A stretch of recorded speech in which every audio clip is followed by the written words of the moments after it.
First of all இந்த UGC நெறிமுறைகள் வந்து கொண்டு வந்ததுக்கு ஏதோ அரசியல் காரணம் இருக்கிற மாதிரி தான் எங்களை மாதிரி கல்வியாளர்கள் நினைக்கிறோம். காரணம் வந்து எஜுகேஷனுங்கிறது ஒரு கன்கரண்ட் லிஸ்ட்டில் இருக்கும்போது எந்த ஒரு மாற்றத்தை கொண்டு வந்தாலும் அதை கன்கரண்ட் அப்படின்னா யார் இப்போ நம்முடைய அந்தந்த ஸ்டேட்டில் இருக்கிறவங்கள்ட்ட கலந்து ஆலோசித்து அதுக்கப்புறம் தான் கொண்டு வந்திருக்கணும். அவங்களாவே வந்து எடுத்துகிட்டு வந்தது ஒரு சர்வாதிகாரத்தை கூட்டுற மாதிரி தான் எங்களுக்கு தோன்றுகிறது. ஏன்னா எஜுகேஷனில் மட்டும் எந்த ஒரு அதாவது பவர்ஃபுல் இன்ஃப்ளூயன்ஸ் இருக்கக்கூடாதுன்னு நாங்கள் நம்புகிறோம். அடுத்தது நீங்கள் பார்த்தீங்கன்னா இந்த யூஜிசி ரெகுலேஷன்ஸ் வந்து ஒரு நல்ல இதுக்கு கொண்டு வரணும் அப்படின்னா அது ஃபர்ஸ்ட் ஆஃப் ஆல் ஏன் தமிழ்நாடு இதுக்கு ஒத்துக்கணும் அப்படிங்கிறது கூட ஒரு கேள்விக்குறி. ஏன்னா இன்றைக்கி வந்து இந்தியாவிலேயே வந்து தமிழ்நாடுல வந்து பார்த்தீங்கன்னா 6% ஆஃப் பாப்புலேஷன் வந்து தமிழ்நாட்டில் இருக்குது. 6% ஆஃப் காலேஜஸ் வந்து தமிழ்நாட்டில் இருக்குது. எந்த ஸ்டேட்லேயுமே அது கிடையாது. அப்போ நினச்சி பாருங்கள், 6% கல்லூரி. அதுலேயும் நீங்கள் பார்த்தீங்கன்னா என்ஐஆர்எஃப் ரேங்கிங்லேயே டாப் 100 இன்ஸ்டிடியூஷன்ஸில் 22 இன்ஸ்டிடியூஷன்ஸ் தமிழ்நாடு. இதுவும் எந்த ஸ்டேட்டும் கொடுக்கல. அடுத்தது என்ரோல்மெண்ட், ஹையர் எஜுகேஷன் என்ரோல்மெண்ட்டில் we are the top. Literacy ரேஷியோலையும் டாப்பில் இருக்கோம்.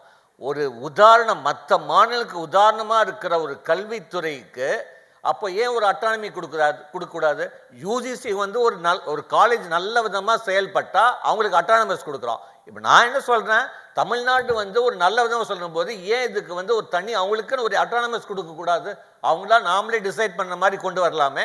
ஏன் காலேஜுக்கு ஒரு ரூல், ஸ்டேட்டுக்கு ஒரு ரூலா? கண்டிப்பாக இருக்கக்கூடாது. அப்போ பண்ணலாம். ஒரு நல்லது பண்ணும்போது எதுக்கு we cannot compare with lower standard state எஜுகேஷனில் நாம் உதாரணமாக இருக்கோம். ஸோ இதை வந்து அவங்க கொஞ்சம் திருத்தி. ஏன்னா நிறைய விஷயங்கள் இருக்குது. உதாரணத்துக்கு வந்து ஒரு மல்டிபிள் என்ட்ரி மல்டிபிள் எக்ஸிட் அப்படிங்கிறாங்க.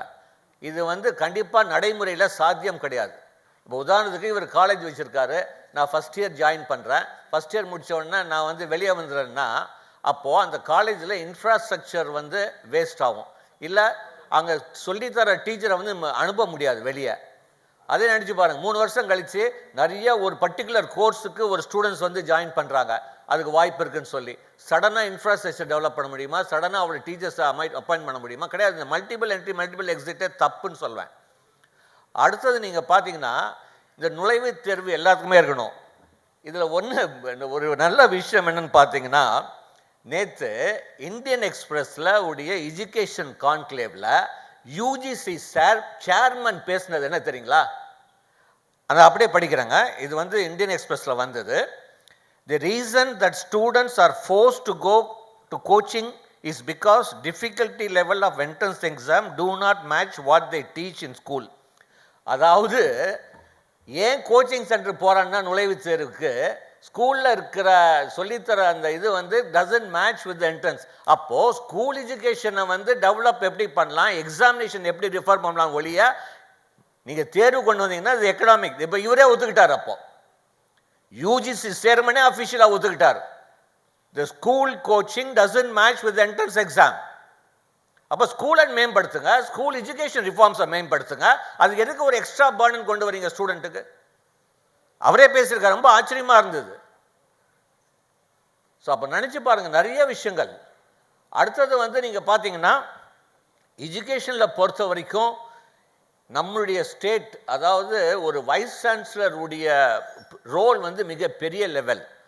ஒரு நான் அகடமிஷியன் வந்து ஒரு வைஸ் சான்சலராக வர்றது வந்து எந்த காலத்திலும் எங்களை மாதிரி கல்வியாளர்கள் ஏற்றுக்க முடியாத விஷயங்கள். ஏன்னா வைஸ் சான்சலருடைய ரோலே மூணு வருஷம்தான். இந்த 3 வருஷத்தில் அவர் வந்து இந்த அகடமிக் சிஸ்டம், ரிசர்ச் ப்ராசஸ் இதெல்லாம் கற்றுக்கிறதுக்கே 2-3 வருஷம் ஆகிடும். அது என்ன டெவலப் பண்ண முடியும் சொல்லுங்கள்? ஆல்ரெடி அந்த ஃபீல்டில் இருக்கிறவங்க, அகடமிக்கில் இருக்கிறவங்க, எக்ஸல் ஆனவங்க தான் வந்து ஒரு வைஸ் சான்சலராக வரணும் ஒழிய ஒரு நான் அகடமிஷியன் எந்த ஒரு கனெக்ஷன் இல்லாதவங்க வந்து போடுறது வந்து ஏதோ ஒரு அரசியல் காரணத்துக்காக யாரோ கொண்டு வரதுக்காக முறையோ தெரியல. ஸோ இது எல்லாமே கொஞ்சம் வந்து அவங்க சீர்திருத்தி கண்டிப்பாக அந்த மாற்றத்தை திரும்பி கொண்டு வரணும். அடுத்தது நாங்கள் என்ன சொல்கிறதுன்னா, வெரி இம்பார்ட்டன்ட், எந்த ஒரு மாற்றத்தையும் வந்து இந்த மாதிரி கடைசி நேரத்தில் சொல்லக்கூடாது. இப்போ நீங்கள் பார்த்தீங்கன்னா ஜான்வரி அவங்க என்ன சொல்கிறாங்க, எல்லாத்துக்குமே நுழைவுத் தேர்வு வேணும், அதுக்கு இல்லைன்னா ரிகக்னிஷன் கொடுக்க மாட்டோம் அப்படின்னு. ஒரு மாணவன் +2 எக்ஸாம் எழுத ஆரம்பிக்கிற நேரம் அப்போ போய் நீங்கள் வந்து சேஞ்ச் பண்ண முடியுமா? எந்த ஒரு மாற்றத்தையும் மினிமம் 12 months கேப் கொடுக்கணும். ஒரு மாணவன் ஒரு அகாடமிக் இயரில் என்டர் ஆகும்போது he should know what is is evaluation process. அவன் முடியும் போது எப்படி எவாலுவேட் பண்ண போகிறான்னு தெரியணும். சடனாக நீங்கள் மாற்றக்கூடாது. இது எல்லாமே சில விஷயங்கள் ஏதோ அவசரப்பட்டு பண்ண மாதிரி தான் இருக்குது. ஸோ கண்டிப்பாக இது திரும்பி எடுக்கணும்.